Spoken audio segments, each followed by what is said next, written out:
एक मुसलसल एक जदोजहद रहा है। पहले कदम शहीद जुल्फिकार अली भुट्टो ने रखा।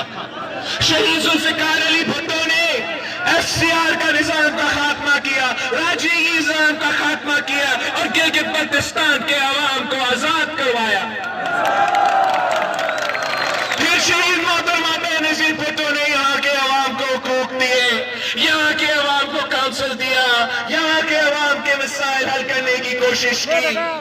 और फिर सदर जरदारी को जब मौका मिला, सदर जरदारी ने आपको गिलगित बल्तिस्तान को शनाख्त दिलवाया, सीआर का निजाम का खात्मा किया, राजी निजाम का खात्मा किया और गिलगित बल्तिस्तान के अवाम को आजाद करवाया।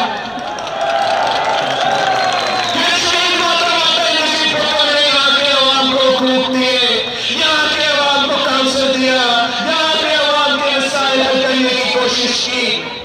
और फिर सदर जरदारी को जब मौका मिला, सदर जरदारी ने आपको गिलगित बल्तिस्तान को शनाख्त दिलवाया, गिलगित बल्तिस्तान का नाम दिलवाया, गिलगित बल्तिस्तान का असेंबली दिलवाया, गिलगित बल्तिस्तान को गवर्नर दिया और हाँ, गिलगित बल्तिस्तान का पहला वजीर आला मेहदी शाह साहब को आपको मुंतखब भी करवाया था।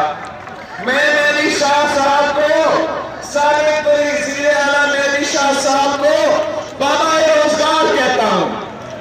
आपको पता है कि मैं क्यों मेहदी शाह साहब को, जो भुट्टो शहीद का जियाला भी रहा, जो शहीद मोहतरमा बेनजीर भुट्टो का साथी भी रहा, मैं उसको क्यों बाबा रोजगार कहता हूं?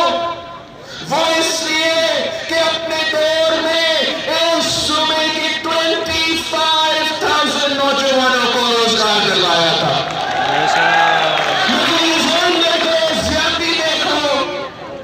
पाकिस्तान पीपुल्स पार्टी के हुकूमत के बाद लोगों को रोजगार से निकालेगी। जो लोग